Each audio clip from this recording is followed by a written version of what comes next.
Hello दोस्तों, आज के इस वीडियो में हम लोग SU 2020 MSc एंट्रेंस के पार्ट बी में रियल एनालिसिस के कंप्लीट सॉल्यूशंस को डिस्कस करने वाले हैं। इससे पहले हम लोग पार्ट ए के सॉल्यूशंस को डिस्कस कर चुके हैं। ठीक है, तो उस वीडियो की जो लिंक है आपको नीचे डिस्क्रिप्शन बॉक्स में मिल जाएगी। ठीक है, इस साल क्या था कि SU 2020 के MSc एंट्रेंस में क्या हुआ था, इन्होंने थोड़ा पैटर्न चेंज कर दिया था पार्ट बी का। जनरली ये लोग क्या करते थे, MSQ मल्टीपल सिलेक्टिव क्वेश्चन पूछते थे, लेकिन इस साल इन्होंने क्या करा, मैच द फॉलोइंग टाइप पूछ लिया कि मतलब इसमें से इसका करेक्ट क्या हुआ, इसका करेक्ट क्या हुआ, तो आपको ऑप्शन बताने थे। ठीक है, तो इस वीडियो को बनाने में यार वाकई में बहुत मेहनत लगा है। आई होप ये वीडियो आपके लिए हेल्पफुल ज़रूर होगा।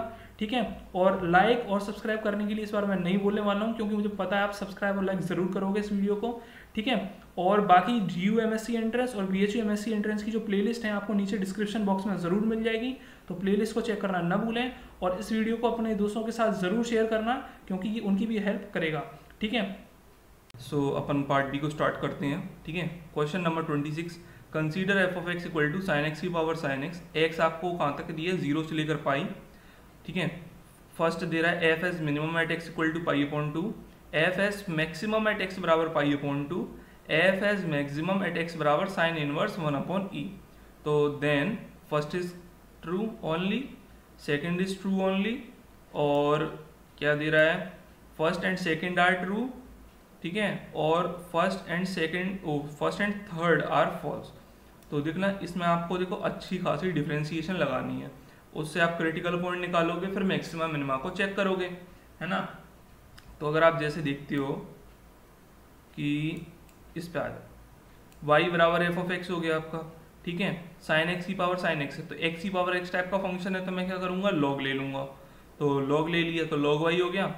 अब जब जैसे ही लॉग लोगे तो ये पावर में है ना, पावर वाला टर्म आगे आ जाता है लॉग में, तो ये मैंने वही कर दिया, sine X into log sine X आ गया। डिफरेंशिएट करोगे तो क्या हो जाएगा, वाई डैश अपॉन वाई, क्योंकि विथ रिस्पेक्ट टू एक्स कर रहे हैं इसीलिए ऐसा हुआ। ठीक है, तो वाई डैश अपॉन वाई, फिर साइन एक्स का हो गया कॉस एक्स, ये एस सच प्लस इसका डिफरेंशिएशन और साइन एक्स मल्टीप्लाई में आएगा, तो 1 अपॉन साइन एक्स का कॉस एक्स। ठीक है, और ये वाला साइन एक्स मल्टीप्लाई में आ गया, इससे ये कैंसिल आउट हो गया, पूरा ये डिफरेंशिएशन आ गया। पर इसको नहीं भूलना है, इस वाई को ट्रांसफर कराएंगे, तो ये वाई यहाँ पे आएगा, तो ये वाई हो गया, और वाई आपने क्या माना था, साइन एक्स की पावर साइन एक्स, तो आपका फर्स्ट ऑर्डर डेरिवेटिव ही आ गया। क्लियर। अब आप जानते हो इसको क्रिटिकल पॉइंट निकालोगे इससे क्या, बराबर जीरो करके। तो कौन सा पार्ट जीरो लेना है नहीं लेना है वो अपन ग्राफ से देखते हैं।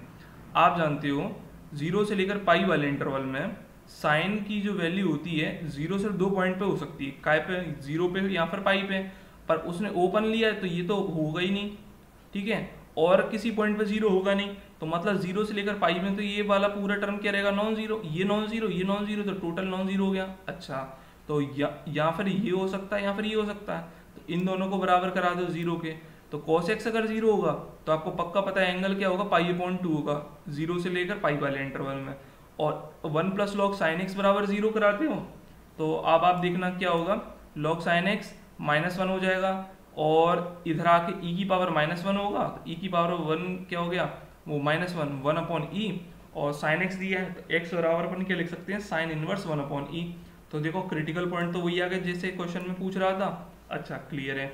अब आप क्या करोगे, देखना यहाँ तो प्लस माइनस साइन इसका पता कर लो फर्स्ट ऑर्डर डेरिवेटिव का, लेकिन वो थोड़ा कॉम्प्लेक्स हो जाएगा।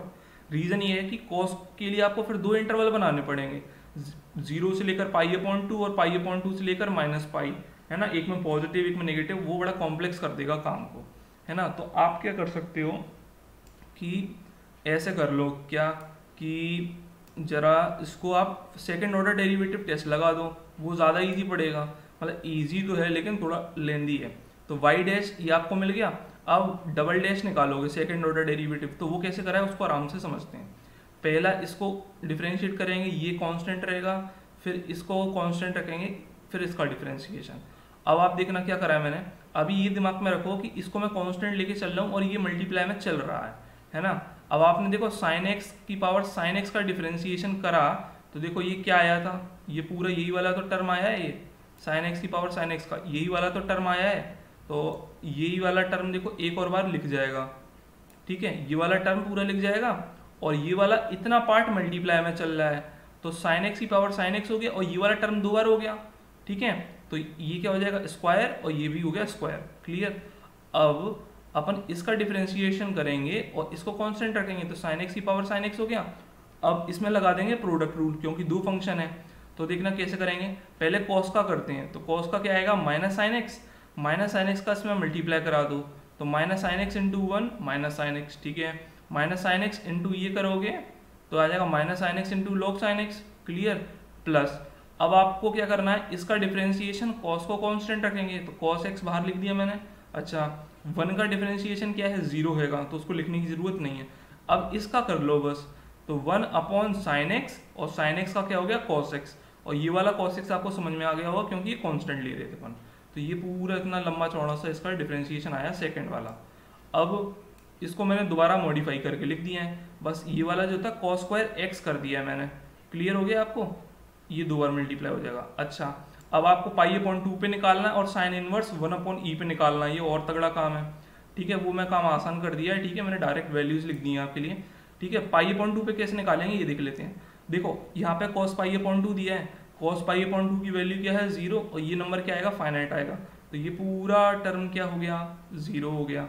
साइन की पावर साइन एक्स है, साइन पाई अपॉन 2 होता है 1 और साइन पाई अपॉन 2 होता है 1, तो 1 की पावर 1 क्या हो गया, 1, ठीक है। देखो इधर भी कॉस का टर्म आ रहा है, तो ये भी वेनिश कर जाएगा क्योंकि कॉस पाई अपॉन 2 0 हो जाएगा और ये पूरा 0 हो गया। अच्छा, ये वाला टर्म देखो, साइन पाई अपॉन 2 रखोगे अंदर तो क्या बन जाएगा 1, और लॉग 1 क्या होता है 0, तो ये वाला टर्म भी वेनिश कर जाएगा, तो ये 1 है, ये 0 हो गया, ये 0 हो गया, बचा ये वाला टर्म। साइन पाई अपॉन 2 क्या होता है -1, तो -1 इंटू 1 करोगे तो क्या आ जाएगा, -1। तो ऐसे ही वाई डबल डैश की वैल्यू पाई अपॉन 2 पर क्या आई, -1, जो कि एक नेगेटिव नंबर है, और नेगेटिव है तो पक्का है मैक्सिमा मिलेगा, x बराबर पाई अपॉन 2 पे। सिमिलरली साइन इनवर्स 1 अपॉन ई पर जब आप निकालोगे तो ये आएगा पाई ई माइनस 2 अपॉन 2। अच्छा देखो, ये एक नंबर है 3.14, ये कुछ 2.7, तो लगभग आप अंदाजा लगा सकते हो कि 3 इंटू, और ये भी लगभग 3 है, तो लगभग 9 के आसपास कोई नंबर है, तो ऊपर वाला पॉजिटिव रहेगा, नीचे भी पॉजिटिव, तो डबल ऑर्डर डेरिवेटिव पॉजिटिव, यानी कि मिनिमा मिलेगा किस पे, x बराबर साइन इनवर्स 1 अपॉन ई पे, पाई अपॉन 2 पे मैक्सिमा और इस पे मिनिमा। अब देखना ऑप्शंस आपको समझ में आ जाएंगे, क्या हैज मिनिमम x बराबर पाई अपॉन 2, तो ये हो गया false. Has maximum at x बराबर pi upon 2, true. Has maximum at x बराबर sine inverse 1 upon e, false, क्योंकि इस पे अपन को मिनिमम मिल रहा है, तो ओनली सेकंड इज ट्रू हो जाएगा, ये तो गलत हो गया, ठीक है। अच्छा, और ये भी गलत हो जाएगा, है ना, क्योंकि both first and second are true, क्योंकि गलत हो गया ना, क्योंकि पाई अपॉन 2 पे ही मैक्सिमा मिनिमा कैसे मिल सकता है, तो वो भी गलत हो गया, डी भी गलत हो गया, तो ऑप्शन बी करेक्ट होगा। से काट लेना।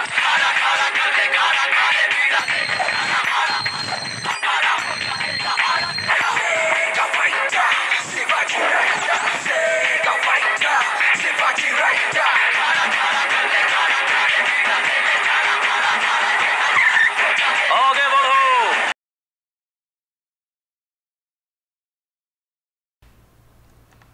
क्वेश्चन नंबर 27 है, which of the following are true, every bounded sequence in R has a convergent subsequence, every sequence in R has a monotone subsequence, ठीक है। तो ट्रू पूछ रहा है, तो आप देखो स्टार्टिंग में पढ़ा आपने, आपको पता लग गया। देखो ये तो है क्या, बोल्ज़ैनो थ्योरम, क्या कि अगर सीक्वेंस बाउंडेड है तो ये पक्का है कि उसके पास एक कन्वर्जेंट सबसीक्वेंस मिलेगा, ठीक है। बोल्ज़ैनो थ्योरम पे एक क्वेश्चन आया था, DUET में भी आया था 2020 में, तो उस वीडियो की भी आपको प्लेलिस्ट मिल जाएगी, रियल एनालिसिस वाले में आप जाके देख सकते हो उसको, ठीक है। और every sequence in R has a monotone subsequence, तो हाँ ये भी करेक्ट है भाई, ये भी थ्योरम ही होती है, ठीक है। तो फर्स्ट और सेकंड स्टेटमेंट आपके ट्रू हो गए, इस वजह से ऑप्शन बी क्या हो जाएगा, करेक्ट हो जाएगा। अब थर्ड और फोर्थ को अगर अपन को गलत बताना है, फॉल्स करना है, तो आपको एक काउंटर एग्जाम्पल देना पड़ेगा।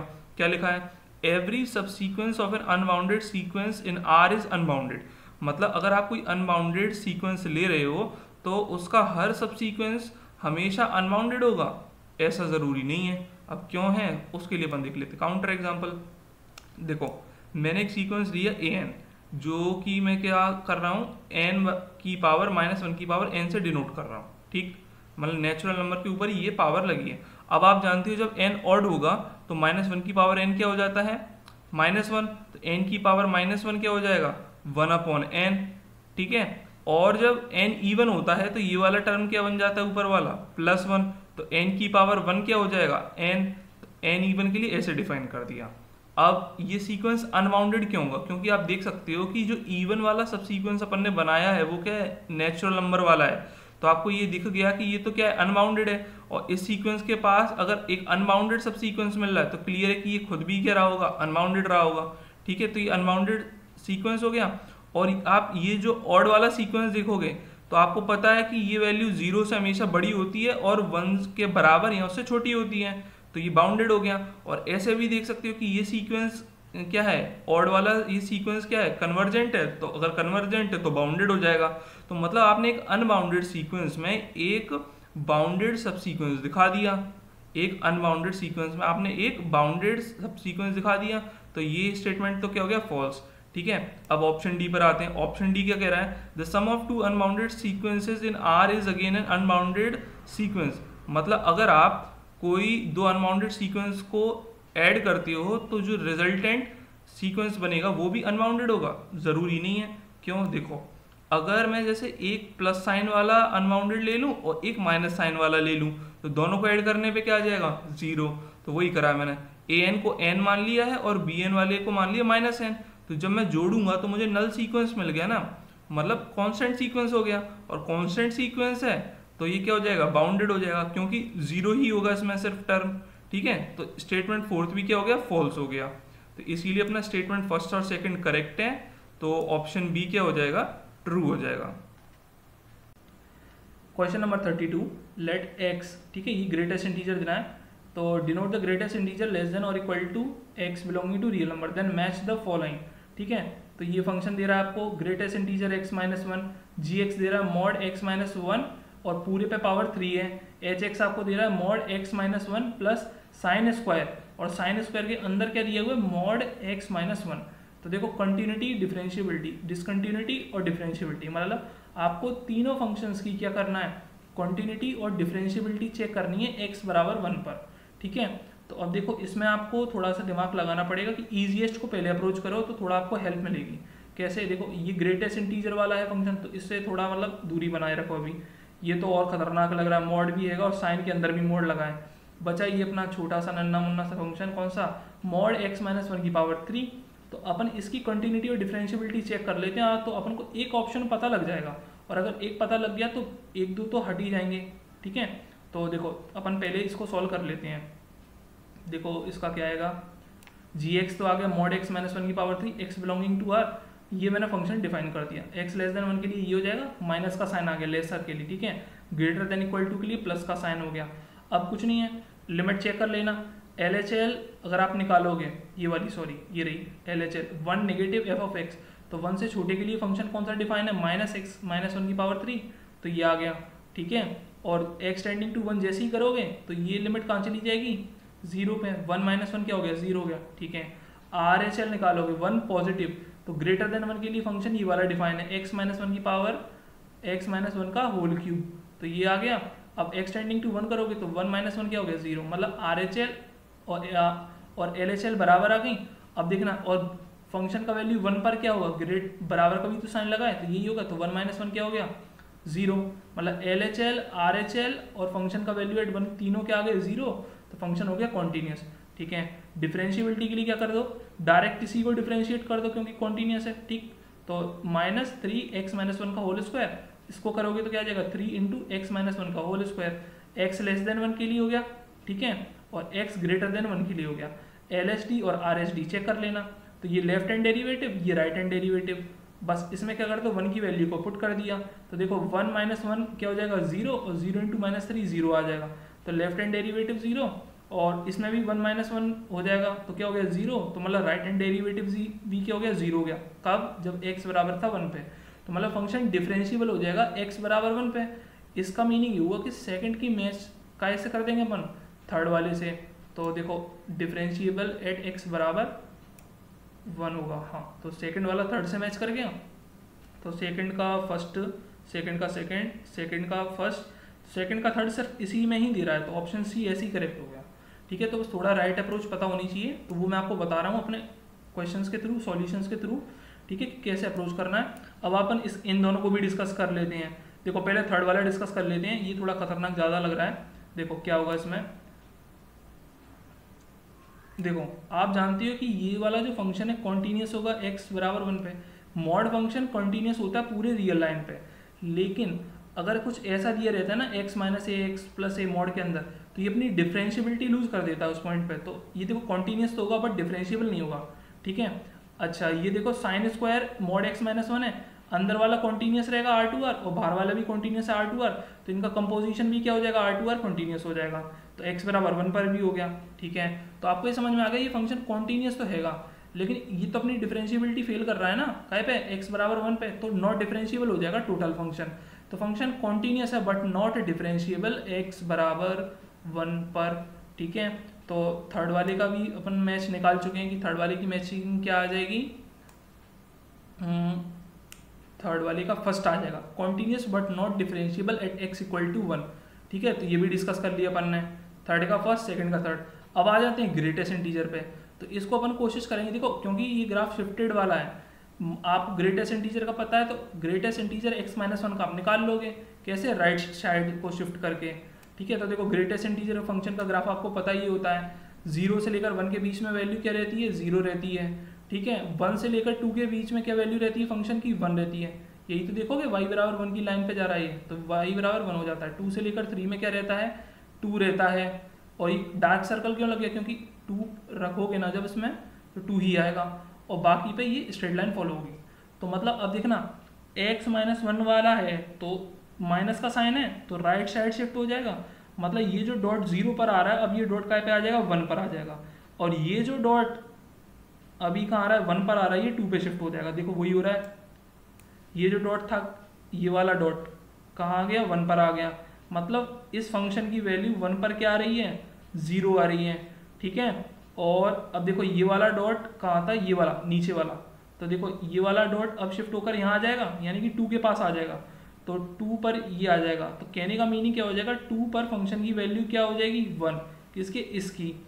अच्छा और देखना ये वाला जो डॉट है -1 वाला, तो ये वाला शिफ्ट होकर आ जाएगा, यहाँ पे एक एक यूनिट शिफ्ट हो रहा है ना ग्राफ, तो ये आ गया -1 ये। तो आपको ये समझ में आ रहा होगा क्या। और ओपन सर्कल का मतलब क्या है कि देखना 0 तो इंक्लूड है बट 1 इंक्लूडेड नहीं है, इसीलिए ओपन सर्कल। ऐसे ही क्या हो गया, 1 इंक्लूडेड है बट 2 इंक्लूडेड नहीं है डोमेन में, ठीक है। तो अब आपको ये समझ में आ रहा होगा क्या कि अगर मैं लेफ्ट साइड से अप्रोच करता हूँ, यहाँ से 1 पे ही तो चेक करना है, तो लेफ्ट साइड से अप्रोच करूँगा तो लिमिट क्या आ जाएगी मेरी, -1 हो जाएगी डायरेक्ट इस फंक्शन की, ठीक है। और अगर राइट साइड से अप्रोच करूँगा तो ये एग्जैक्टली फंक्शन क्या हो जाएगा, 0, क्योंकि 1 से लेकर 2 के बीच में है ना, फंक्शन की वैल्यू क्या आ रही है, 1 आ रही है।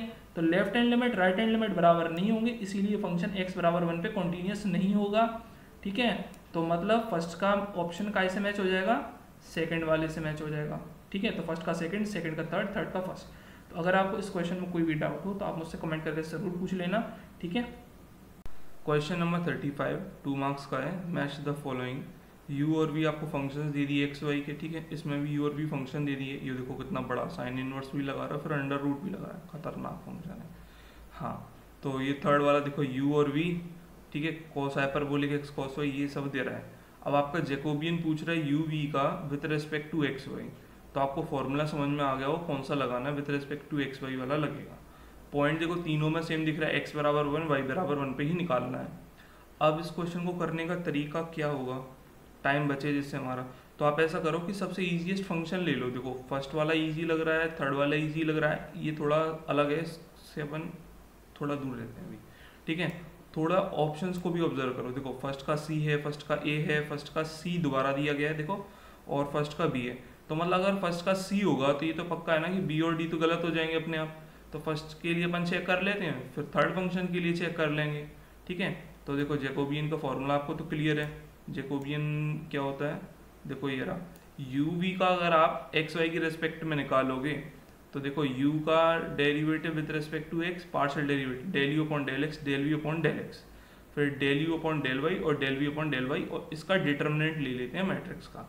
बस del u upon del x निकाल दिया, del v upon del x ये आ जाएगा, del u upon del y ये आ जाएगा, और del v upon del y ये आ जाएगा। अब इसमें मैं ये वैल्यू रख दूंगा, ठीक है।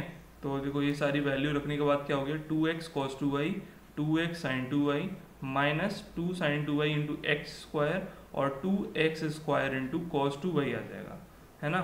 अब देखो बस कुछ नहीं है, x बराबर 1 y बराबर 1 रखना, तो इसमें वैल्यूज पुट कर दोगे तो ये कॉन्स्टेंट्स आ जाएंगे, फिर डिटर्मिनेंट को सोल्व कर लेना बस, है ना। तो देखो x बराबर 1 और y बराबर 1 रखोगे तो ये क्या हो जाएगा 2 इंटू कॉस 2, ये तो x तो 1 है ना, और 2y का अंदर क्या हो जाएगा 2 हो जाएगा, तो इसीलिए 2 इंटू कॉस 2 आ गया। ऐसे ही 2 इंटू साइन 2 हो जाएगा इस वाले का, ठीक है। और इसमें आप रखोगे तो क्या आ जाएगा 2 sin 2 आ जाएगा, और माइनस का साइन याद रखना, तो ये आ गया। ऐसे ही इसका क्या आ जाएगा 2 cos 2, इन दोनों को मल्टीप्लाई कराएंगे तो क्या आ जाएगा 4, और ये देखो ये cos 2 और cos 2 दो बार आ रहा है तो क्या हो जाएगा cos स्क्वायर 2। अच्छा अब देखना, जब इधर से मल्टीप्लाई कराते हैं तो पहले माइनस का साइन लगाते हो, इन दोनों को मल्टीप्लाई कराओगे तो क्या आएगा माइनस का 4 साइन स्क्वायर 2, एक माइनस इसका, एक ही डिटर्मिनेंट वाला माइनस मिलकर क्या बन गए प्लस, और 4 साइन स्क्वायर 2 ही आ गया। अब आप जानते हो 4 को आप इसमें से कॉमन ले सकते हो, तो 4 को मैंने कॉमन कर लिया, अंदर क्या बचेगा cos square 2 plus sine square 2 बन गया cos square theta plus sine square theta की आइडेंटिटी, तो ये क्या हो जाएगा 1, तो 4 इंटू 1 क्या आ जाएगा 4, मतलब फर्स्ट वाले का सी करेक्ट हो जाएगा, कि मतलब जैकोबियन एट x बराबर 1 और y बराबर 1 क्या आ रहा है 4 आ रहा है, तो फर्स्ट का थर्ड हो गया करेक्ट, वो सॉरी फर्स्ट का सी करेक्ट हो गया। तो मतलब ये आपको समझ में आ गया कि ए पॉसिबल है भी और सी पॉसिबल है, ठीक है, क्योंकि इसमें फर्स्ट का सी दे रहा है, ये तो गलत हो जाएगा और ये भी गलत हो जाएगा। अब अपन थर्ड वाले ऑप्शन की तरफ बढ़ते हैं, उसमें देखते हैं कि उसमें जैकोबियन क्या आएगा। तो ये आपको दिया है u बराबर cos hyperbolic x into cos y, v दिया है sine hyperbolic x into sine y, ठीक है। ये चीज़ याद रखना, डिफरेंशिएशन मेन होता है, अपन जनरली इनको भूल जाते हैं। डिफरेंशिएशन साइन हाइपरबोलिक एक्स के होता है कॉस हाइपरबोलिक एक्स, और डिफरेंशिएशन कॉस हाइपरबोलिक एक्स के होता है साइन हाइपरबोलिक एक्स। अब ये मत समझना कि कॉस का टर्म है तो यहाँ माइनस आएगा, ऐसा कुछ नहीं है, दोनों में आपको प्लस का ही साइन मिलता है डिफरेंशिएट करने पर, ठीक है। अब क्या है बस वही है, फिर del u upon del x निकालेंगे तो ये आ जाएगा sine hyperbolic x into cos y, del v upon del x निकालोगे तो क्या आ जाएगा cos hyperbolic x into sine y, ठीक है। और del u upon del y निकालोगे तो आ जाएगा minus sine Y into cos hyperbolic x, ठीक है। और del v upon del y निकालते हो तो cos Y into sign hyperbolic x आ जाएगा। अब देखो यू वी का लेना था with respect to x y, तो देखो ये फॉर्मूला हो जाता है del u upon del x, del v upon del x, del u upon del y, del v upon del y, सारी वैल्यूज को उसमें रख देंगे तो देखो ये आ जाएगा अपना पूरा sine H X cos Y cos H X sine Y minus sine Y into cos H X और cos Y into sine H X. X बराबर 1 और वाई बराबर 1 को प्लग कर दो इसमें, तो साइन एच 1 कॉस 1, ठीक है, कॉस एच 1 और sine 1 minus sine 1 cos h 1 और कॉस 1 इंटू साइन एच 1। अब आप इनको क्या करा दोगे क्रॉस मल्टीप्लाई करा दोगे, तो देखो ये एक्सप्रेशन पूरा सेम है और ये भी पूरा सेम है ना। तो देखो साइन एच स्क्वायर 1 और कॉस स्क्वायर 1 आ गया, ठीक है। अब माइनस का साइन एक ही आएगा डिटरमिनेंट वाला, और एक माइनस का ये है, तो ये दोनों मिलकर क्या बन गए प्लस आ गया यहाँ पे। अब इन दोनों को मल्टीप्लाई करा दो, देखो साइन 1 है तो साइन स्क्वायर 1 हो गया, और कॉस एच 1 है तो दो बार मल्टीप्लाई में तो कॉस एच स्क्वायर 1 हो गया। अब आपको पता है कि स्क्वायर का हर टर्म हमेशा क्या होता है, या तो जीरो होता है या फिर पॉजिटिव होता है। अब आप देखो जैसे x बराबर 1 रखोगे और y बराबर 1 रखोगे तो ये नॉन जीरो हो जाएगा हर नंबर, ठीक है। और स्क्वायर्ड वैल्यू है तो पॉजिटिव रहेगा हमेशा, तो ये पॉजिटिव ये पॉजिटिव ये पॉजिटिव ये पॉजिटिव, मतलब टोटल आंसर क्या आएगा पॉजिटिव आने वाला है। मतलब आप ये कह सकते हो कि जैकोबियन इसका क्या आया पॉजिटिव आया, x बराबर 1 पर y बराबर 1 पे, तो थर्ड का b करेक्ट हो जाएगा। तो देखते हैं, ये देखो थर्ड का b करेक्ट, जैकोबियन पॉजिटिव आएगा x बराबर 1 y बराबर 1 पे, तो थर्ड का b करेक्ट हो गया। तो देखो थर्ड का b किसमें दे रहा है, ए ऑप्शन में, तो ए ऑप्शन करेक्ट हो गया। इसके लिए उनको सॉल्व करने की जरूरत ही नहीं पड़ी, ठीक है। तो बस क्वेश्चन में थोड़ा ऑब्जर्व करें कि कैसे करना है और आप क्वेश्चन को कम टाइम में अच्छे से कर सकते हैं।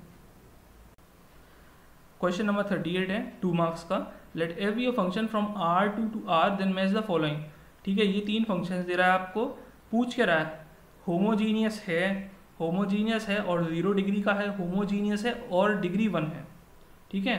और इसमें दे रहा है होमोजीनियस ही नहीं है, तो देखो इसमें आपको अप्रोच करने का तरीका ये होगा क्वेश्चन को कि ईजीएस्ट फंक्शन चूज कर लो भाई, क्योंकि क्या अगर कोई कॉम्प्लेक्स फंक्शन ले लोगे तो उसमें टाइम जाएगा, तो ये वाला ले लेते हैं, सबसे ईजी है। अच्छा, होमोजीनियस फंक्शन की डेफिनेशन अपन रिकॉल कर लेते हैं, क्या होती है, एक्स की जगह लेमडा एक्स रखना, वाई की जगह लेमडा वाई रखना, और अगर आप फंक्शन को लेमडा की power n multiply f of x y दिखा पाते हो, मतलब लेमडा आप बाहर ले लोगे और फंक्शन ये वापस का वापस लिख दोगे, तो वो फंक्शन हो जाता है होमोजीनियस और n उसकी क्या कहलाती है, डिग्री। अब f आपने कंसीडर करा है कौन सा, ये वाला फंक्शन, कुछ नहीं है, लेमडा एक्स रख दिया, एक्स की जगह पे वाई की जगह लेमडा वाई रख दिया, पूरे में रिप्लेस कर दिया, ठीक है। अब इसमें से लेमडा क्यूब कॉमन आ जाएगा तो लेमडा क्यूब ले लिया, एक्स की पावर 3 वाई की पावर 3 बचेगा, ये लिख दिया।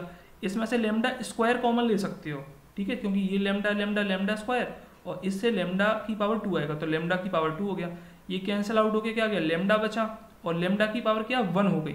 मतलब फंक्शन को आपने इस फॉर्म में एक्सप्रेस कर दिया, ठीक है, क्योंकि ये वाला पार्ट क्या फंक्शन एफ है, तो ये लेमडा की पावर 1 इंटू एफ, तो फंक्शन होमोजीनियस हो गया और उसकी डिग्री क्या है 1 है, तो फर्स्ट वाला मैच हो जाएगा किससे, सी वाले से।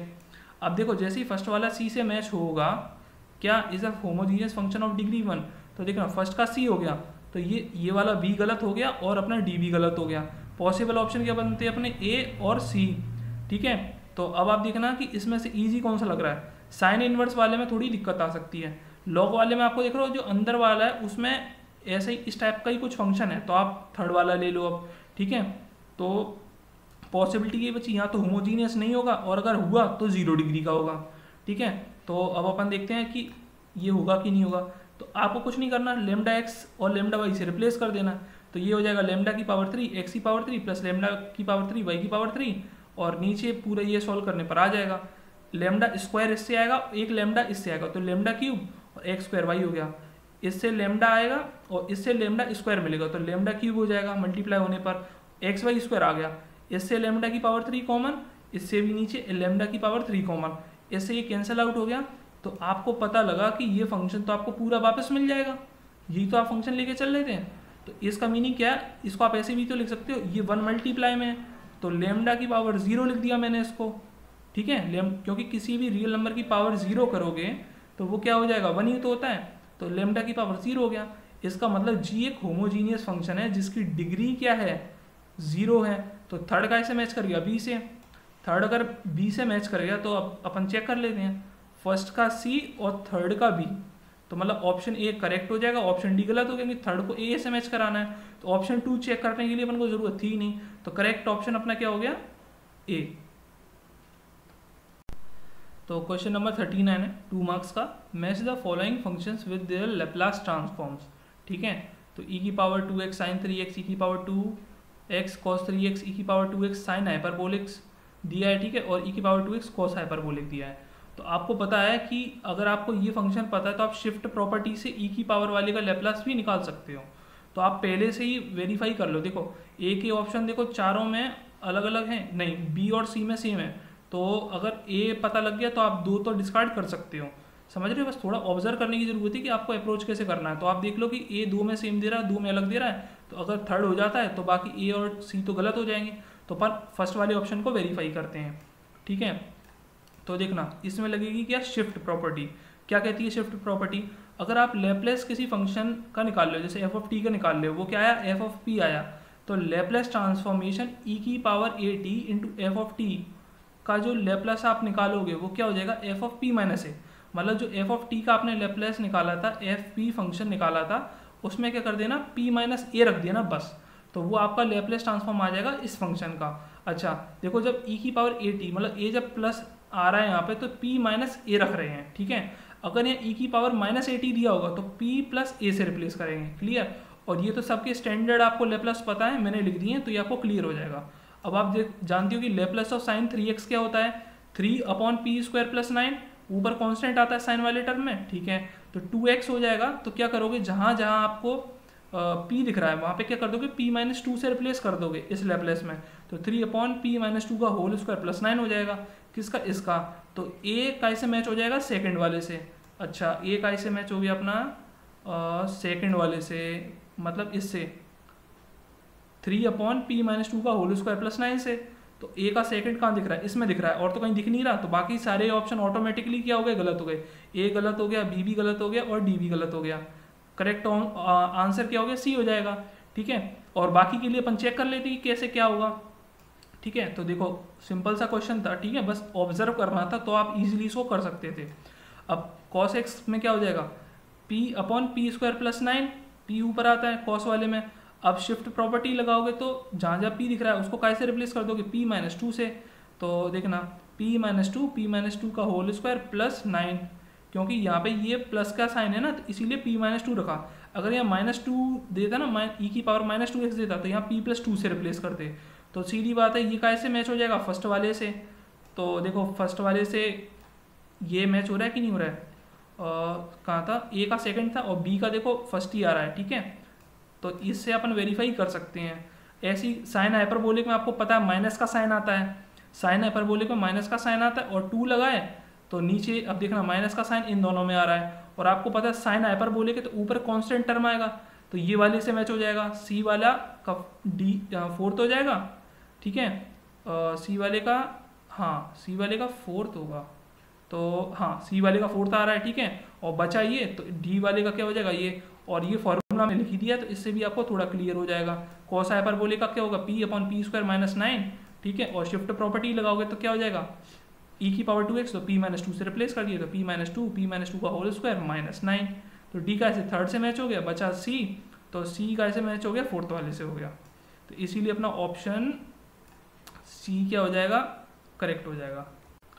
इफ एफ ऑफ एक्स बराबर दिया x से लेकर x स्क्वायर e की power minus t square d t, then तो आपसे पूछ रहा फंक्शन का डेरिवेटिव का ऑर्डर क्या होगा, इंक्रीजिंग ऑर्डर, मतलब सबसे बड़ा छोटा ऐसे पूछ रहा है।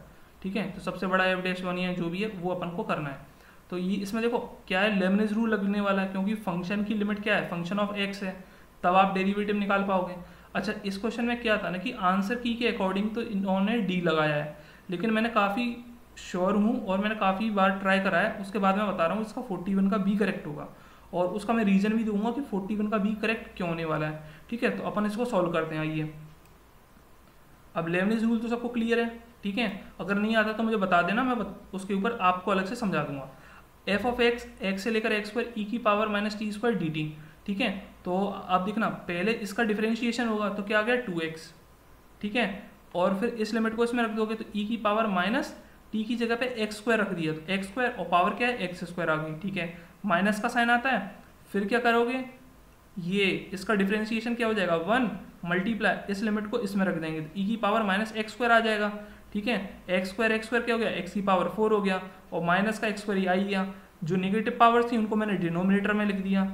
ठीक है, ये डिनोमिनेटर में लिख दिया, तो एफ डैश एक्स अपना क्या आ गया 2x डिवाइडेड बाई ई की पावर x4 माइनस 1 अपॉन ई की पावर एक्स स्क्वायर हो गया। ठीक है, अब आप फंक्शन का डेरिवेटिव काय पे निकालोगे, 0, 1 और 2 पे। तो देखना फंक्शन का डेरिवेटिव 0 पे क्या आएगा, 2 इंटू 0, इधर 0 हो गया, डिवाइडेड बाई ई की पावर ये पूरा 0 हो जाएगा। ठीक है, तो ई की पावर 0 माइनस 1 अपॉन ई की पावर, इसमें 0 रखोगे तो क्या हो गया 0 हो गया। अब 0 मल्टीप्लाई में तो ये पूरा तो 0 हो गया, तो 0 और 1 अपॉन ई की पावर 0, तो 1 ही आ जाएगा ये पूरा सॉल्व करने पे, तो 0 माइनस 1 क्या हो गया -1। ठीक है, एक निगेटिव नंबर आया। अब आप देखना एफ डैश एट 1 आप जैसे ही निकालोगे 2 इंटू 1 अपॉन ई की पावर 1, क्योंकि 1 की पावर 4 तो 1 ही आ जाएगा ना, तो ई की पावर 1 हो गया और 2 इंटू 1 हो गया, माइनस 1 अपॉन, अब 1 का स्क्वायर क्या होता है 1, तो ये ई की पावर 1 क्या हो जाएगा ई हो जाएगा। ठीक है, तो 2 अपॉन ई माइनस 1 अपॉन ई क्या आ गया 1 अपॉन ई, और ये क्या है पॉजिटिव नंबर है, ये एक पॉजिटिव नंबर है, तो आपको क्लियर हो गया एफ डैश 0 से तो बड़ा होगा, और अभी अपन जब एफ डैश 2 निकालेंगे तो वो भी निगेटिव ही आएगा। तो इसका मीनिंग ये है कि एक पॉजिटिव नंबर इन दोनों से तो बड़ा होगा कि नहीं होगा, एफ डैश 2 और एफ डैश 0 से, तो मतलब एफ डैश 1 सबसे बड़ा हो गया। और आप जब ऑप्शंस को देखो चेक करोगे तो देखना कि एफ डैश 1 सिर्फ एक ही जगह दे रहा है हाईएस्ट, कहाँ दे रहा है ऑप्शन बी में, और कहीं पे भी नहीं दे रहा, इसीलिए ऑप्शन बी क्या होगा करेक्ट होगा, क्योंकि एफ डैश 1 तो क्या एक पॉजिटिव नंबर है और ये दोनों तो नेगेटिव आ रहे हैं ना अपने, इसीलिए। ठीक है, अब अपन आते हैं एफ डैश 2 पे कि एफ डैश 2 क्या होने वाला है। बस कुछ नहीं है, फंक्शन में अपन को रखना है 2x ई की पावर x की पावर 4, तो 2 इंटू 2 अपॉन ई की पावर, देखना 2 की पावर 4 करोगे तो क्या आ जाएगा 16 हो जाएगा ये, तो 2 इंटू 2 ई की पावर 16 हो गया, माइनस इसमें 2 का स्क्वायर करोगे तो क्या हो जाएगा e की पावर 4, तो e की पावर 4 आ गया। अच्छा अब देखना नीचे आप एलसीएम लोगे तो क्या हो जाएगा e की पावर 16 ही हो जाएगा, e की पावर 16 आ गया, ये हो जाएगा 4 माइनस e की पावर 12। ठीक है, अब आपको पता है ये जो नंबर है इससे तो काफ़ी बड़ा है और माइनस का साइन इस पे लगा है तो ऊपर न्यूमरेटर तो क्या हो गया नेगेटिव हो गया। ठीक है, और ये नंबर जो है e की पावर 16 से छोटा है क्योंकि यहाँ पे देखो हाईएस्ट ऑर्डर क्या e की पावर 12 आ रहा है। इसका मीनिंग ये हो गया कि ये नंबर कुछ 0.000 में आएगा। ठीक है, और बाहर माइनस का साइन आएगा। इसका मीनिंग क्या हुआ कि देखना ये नंबर -1 से लेकर 0 के बीच में लाई कर रहा है ना। और आपको पता है कि नंबर जितना छोटा होता है न्यूमेरिकली जितना छोटा होता है और माइनस के साइन में होता है तो वो उतना ही बड़ा होता है। तो सीधी बात है ये नंबर न्यूमेरिकली तो छोटा है ना -1 से, और माइनस का साइन लगा है तो इसीलिए -1 से तो बड़ा हो गया।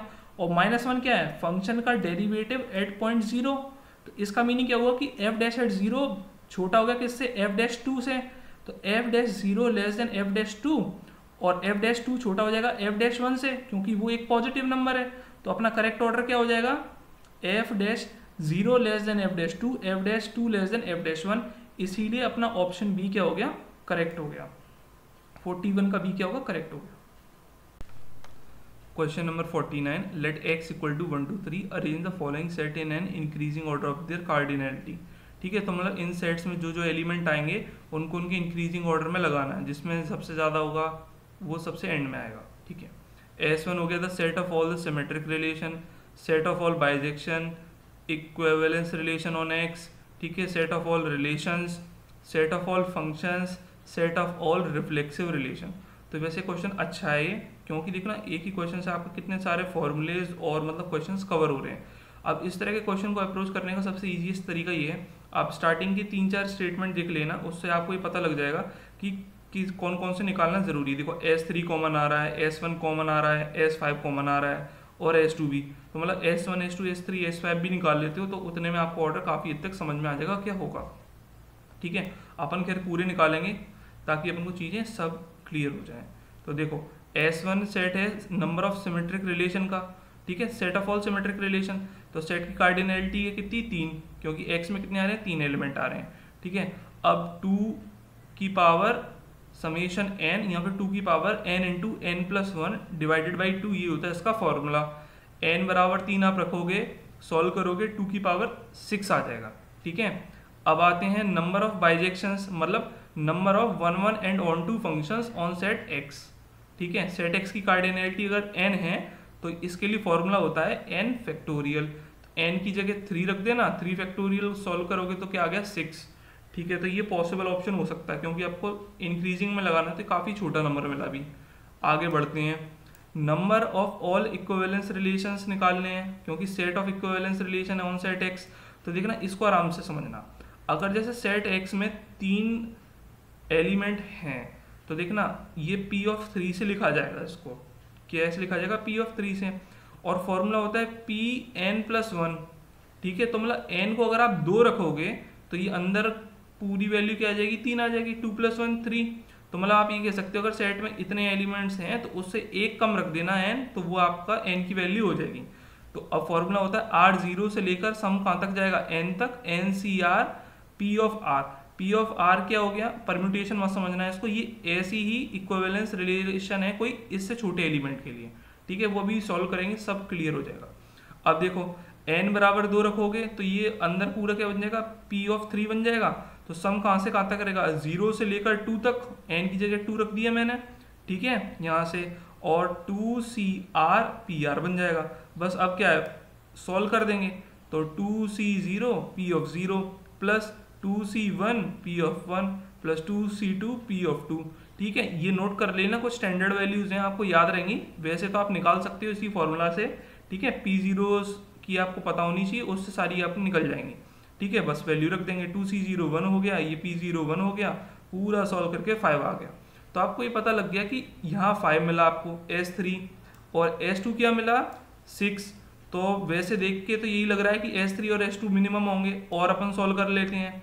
ठीक है, तो the set of all relation on the set is, और वैसे तो आप चाहो तो ऐसे भी चेक कर लो कि S3 लेस देन S2 किस में दे रहा है, किसी ऑप्शन में दे रहा है, हाँ ऑप्शन ए में ही दे रहा है देखो, और कहीं पे भी S3 लेस देन S2 दे ही नहीं रहा। S3 लेस देन S1 ये, तो ये तो आपको क्लियर हो गया कि S3 लेस देन S2 है तो ऑप्शन ए करेक्ट हो जाएगा।